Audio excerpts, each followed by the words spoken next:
I pull up, roll the windows down it. I pull up, roll the windows down it. Yeah, I pull up, roll the window down it. Baby, you don't know what you do to me. Between me and you, I feel like chemistry. I won't let no one come and take your place. 'Cause the love you give, you can't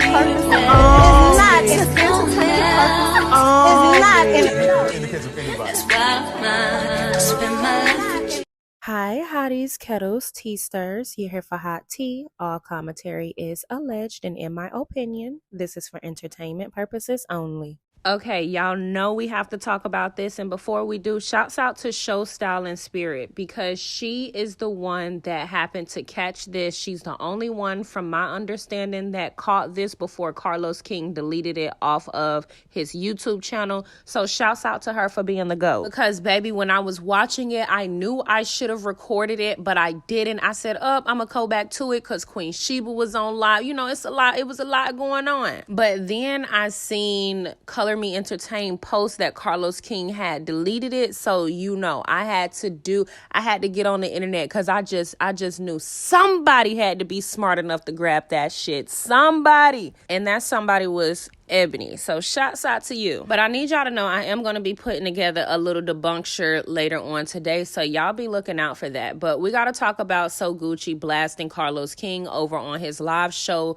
so bad to where Carlos King deleted the live. It might be back up on his YouTube channel right now with the part of So Gucci exposing him cut out of it, but from my understanding, the last time I checked before I closed my eyes, baby, it was deleted. So we have to talk about Carlos King micro and passive aggressions when people are trying to voice their opinions or speak out for themselves. He seems to take great offense to when people want to use their voice to advocate for themselves.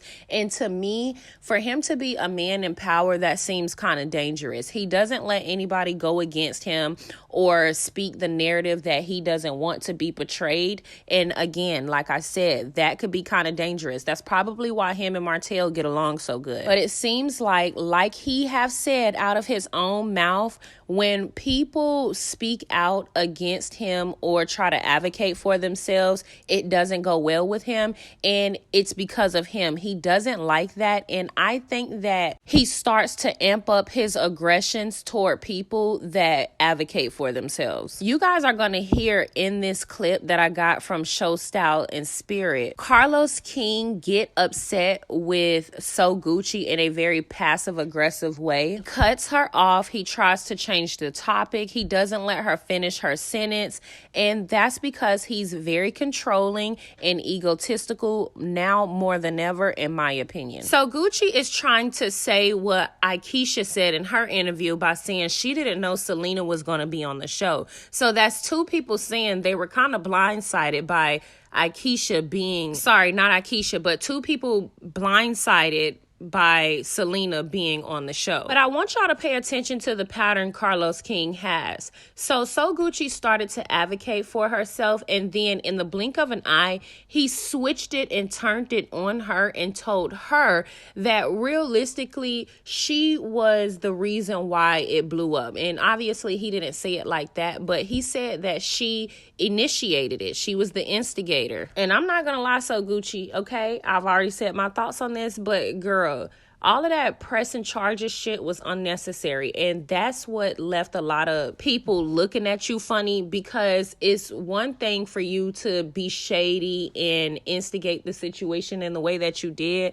But when she react for you to run to the police, people was just not vibing with that. But I'm appreciating you this season on your redemption and you stepping into your grown woman. And that's before you did this interview. From the looks of it, next episode, you're going to really voice your opinions on you speaking to Selena, etc. But that's besides the point. Notice how when she starts to advocate for herself, he starts to deflect and now throws the blame off on her. and then tries to throw her under the bus by saying she initiated a conversation with Selena even though she had a no contact order. Because so Gucci was basically trying to say she felt unprotected and she kind of felt pushed into a conversation with Selena. But so far, Carlos King have been called out by Latrice, Aikisha, So Gucci, Melody, Shanita, even though she low-key reneged, Monique Samuels, and Winter Wonderland. And shouts out to Winter because we really like Winter. She's very witty. She's very entertaining. Like, I really love her on YouTube. I'm probably watching her channel a lot now these days.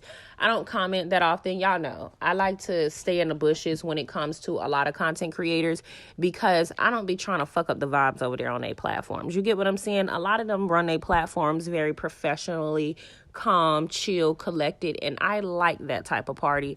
So I like to just parlay over there as a subscriber rather than like a content creator or a mutual. But y'all get in the comment section and y'all let me know what the pattern is when it comes to Carlos King and these black women. Don't forget to like, subscribe, comment, hit the post notification bell so y'all are up to date each and every time that I upload. Carlos, I really felt disrespected.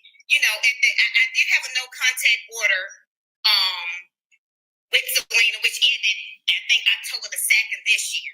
And the producer was sneaking around filming her, and I just to be honest with you, we're going to keep it 100. I just feel like I was on a platform where I thought I was protected, but I didn't feel that. I didn't feel that from your crew. I didn't feel protected, and it kind of confused me a little bit, and I was like, feel protected because at the end of the day, you knew she was coming on the show. Let me answer. I understand. Let me ask you though. You told me answer you. Yeah. You knew she was coming on the show, right?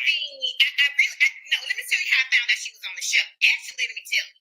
Well, they were filming the baby shower, and Latrice posted a picture on social media where they were actually at the baby shower. I said, they're filming the baby shower?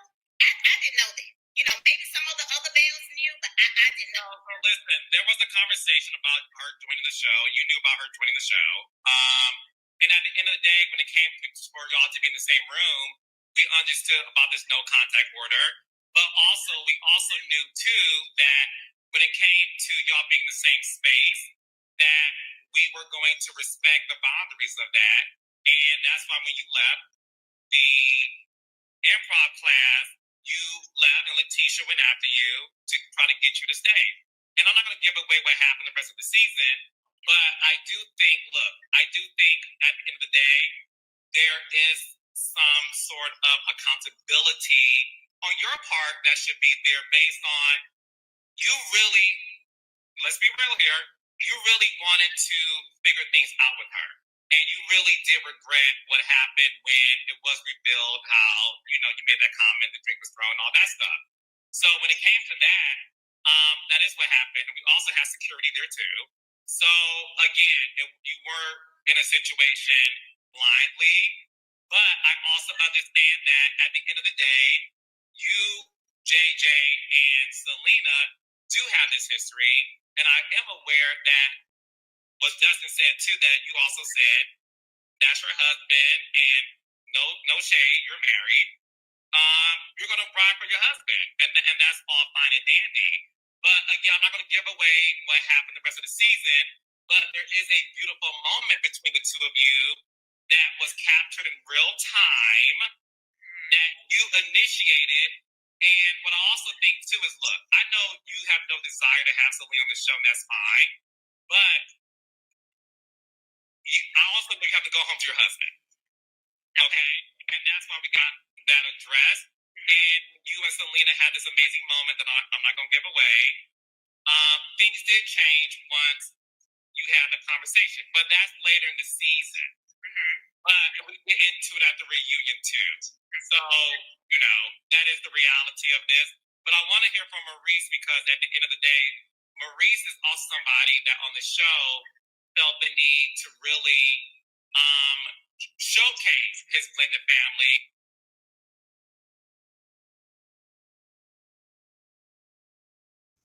I didn't think that Selena would be joining the cast as a Belle.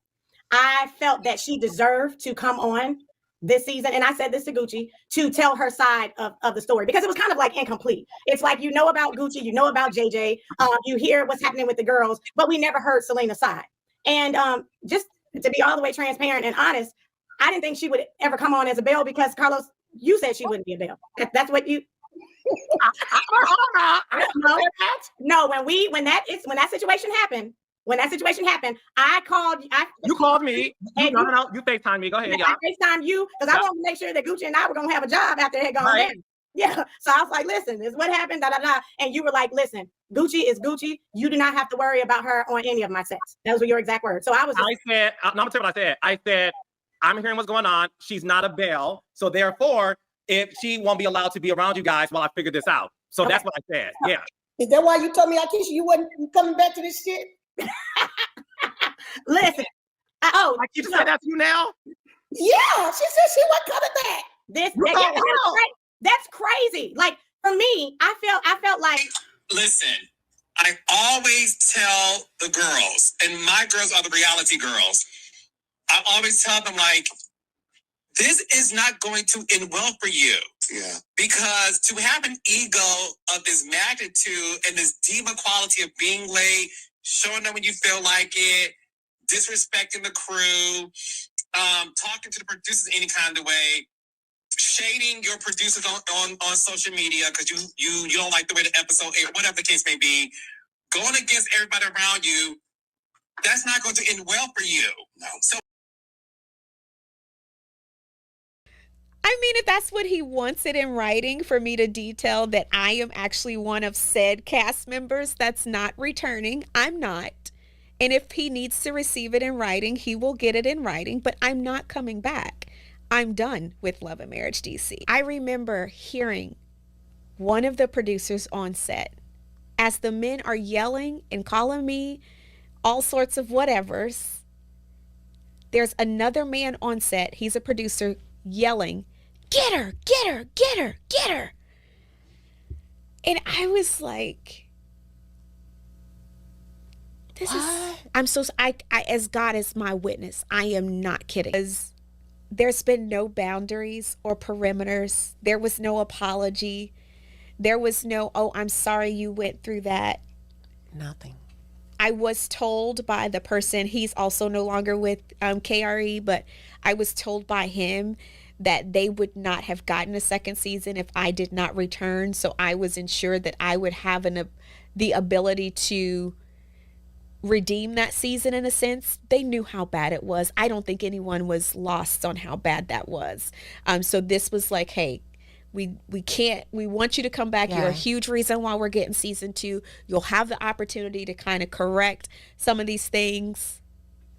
Think about it and let us know. Let's see how much you've grown. How did that show come about? So when I left Housewives, there was one of the producers that used to be a part of Housewives franchise who started his own.